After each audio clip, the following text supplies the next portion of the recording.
করুন এবং কুরবানি করুন। আবু হুরায়রা রাদিয়াল্লাহু তাআলা আনহু বলেন, রাসূলুল্লাহ সাল্লাল্লাহু আলাইহি ওয়াসাল্লাম বলেছেন, মান কানা লাহু সাগাতান ওয়া লাম ইয়াজাহি ফালা ইয়াকরাবান্না মুসাল্লানা। যাদের কুরবানি করার সামর্থ্য থাকার পরেও কুরবানি করে না, তারা যেন আমাদের ঈদগাহে না আসে। পরপর কয়েকটা আয়াত এবং এই হাদিস থেকে বোঝা যায় যে কুরবানির গুরুত্ব অত্যধিক, যার জন্য আমরা সবাই এর প্রতি যত্নবান হওয়া আর আন্তরিক হওয়া কর্তব্য। কুরবানি আমরা কেন করব? আইয়ামে জাহেলিয়ার যুগে মক্কার কাফের মুশরিকরাও কুরবানি করত।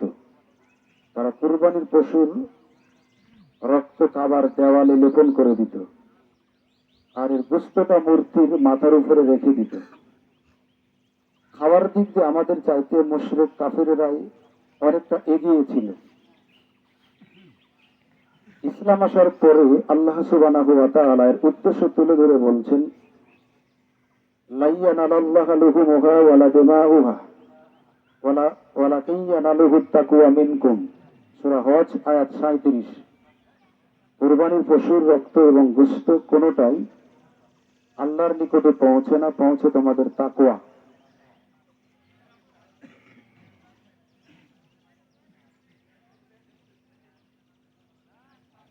কুরবানির হুকুমটা রাসূল সাল্লাল্লাহু আলাইহি ওয়াসাল্লাম যেহেতু প্রত্যেক বছর করতেন, সেই ক্ষেত্রে এটা হলো সুন্নাতে মুআক্কাদা।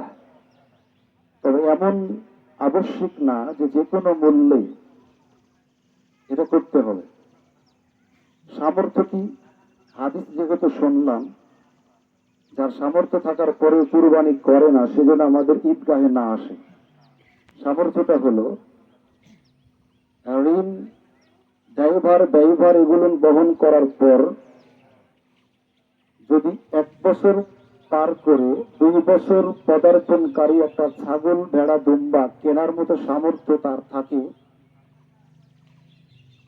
তাহলে তাকে কুরবানি করতে হবে। এটা হলো সামর্থ্য। উম্মে সালামা রাদিয়াল্লাহু তাআলা আনহা বলেন, রাসূল সাল্লাল্লাহু আলাইহি সাল্লাম বলেছেন, যখন জিলহজ মাসের প্রথম দশকের ফজিলত এত বেশি, আল্লাহর পৃথিবীতে অন্য কোন ইবাদতের নেকি এত বেশি নয়। সাহাবীরা জিজ্ঞেস করলেন, আল্লাহর পথে জিহাদের নেকিও নয় কি? তিনি বললেন, না, তবে ওই ব্যক্তির কথা স্বতন্ত্র যে তার জান নিয়ে, মাল নিয়ে আল্লাহ রাস্তায় বেরিয়ে গেছে, জীবিত ফিরে আসেনি। আল্লাহর পথে জীবন দেওয়া সবচাইতে বড় পুণ্যের কাজ। তারপরে এই জিলহজের 10 তারিখের যত আমল, সবচাইতে এগুলোর নেকি বেশি। এই 10 দিন আমরা কি করব? অনেক আমল ছিল যেটা আমরা অনেকে জানি না, আবার অনেকে জানার পরেও আমল করি না মোটেও। আমাদের টার্গেট শুধু ওই 10 তারিখ কবে আসবার, কুরবানি কখন করব। আব্দুল্লাহ ইবনে আব্বাস রাদিয়াল্লাহু তাআলা আনহু বলেন, রাসূল সাল্লাল্লাহু আলাইহি সাল্লাম বলেছেন, জিলহজ মাসের চাঁদ যখন উঠে, তখন যারা কুরবানি করার ইচ্ছা করো তারা, এবং যাদের সামর্থ্য নাই তারা, উভয়ে যেন তাদের নিজ নিজ নখ এবং চুল না কাটে। এগুলো কেউ যদি রেখে ঈদের সালাত আদায় করার পরে কর্তন করে, কাটে, পূর্ণাঙ্গ কুরবানির সওয়াব তার আমল নামায় লেখা হয়। একজন সাহাবী রাসূল সাল্লাল্লাহু আলাইহি ওয়াসাল্লামকে জিজ্ঞেস করলেন, আল্লাহর রাসূল, আপনি তো বললেন প্রত্যেকটা পরিবারের উপর বছরে একটা করে কুরবানি জরুরি। আমার একটা ছোট্ট ছাগলের বাচ্চা ছাড়া আর কিছু নেই, তো আমি কি করব? তখন তিনি বললেন যে তুমি এটা জবাই করো না, কারণ এটা কুরবানির উপযুক্ত নয়। তুমি তোমার নখ, চুল, গুপ্তাঙ্গের অবাঞ্ছিত পশমগুলি রেখে দাও। ঈদের সালাত আদায় করার পর এগুলো যদি তুমি কুরবানির নিয়াতে কর্তন করো, আল্লাহ তোমার আমল নামায় পূর্ণাঙ্গ কুরবানির সওয়াব লিখে দিবেন। আমরা সুবহানাল্লাহ বলছি অনেকেই, আমাদের ঈমান এত পাকা যে 15, 20, 30 হাজার টাকা দিয়ে কুরবানি কিনেছি, ভাগ দিয়েছি 10, 12, 13, 14 হাজার, কিন্তু দুর্ভাগ্য নখটা রাখতে পারিনি, চুলটা রাখতে পারিনি, যদি আল্লাহর নবী কাটতে বলতেন তখন কিন্তু রাখতেন, আর রাখতে বলেছেন তাই কাটছেন।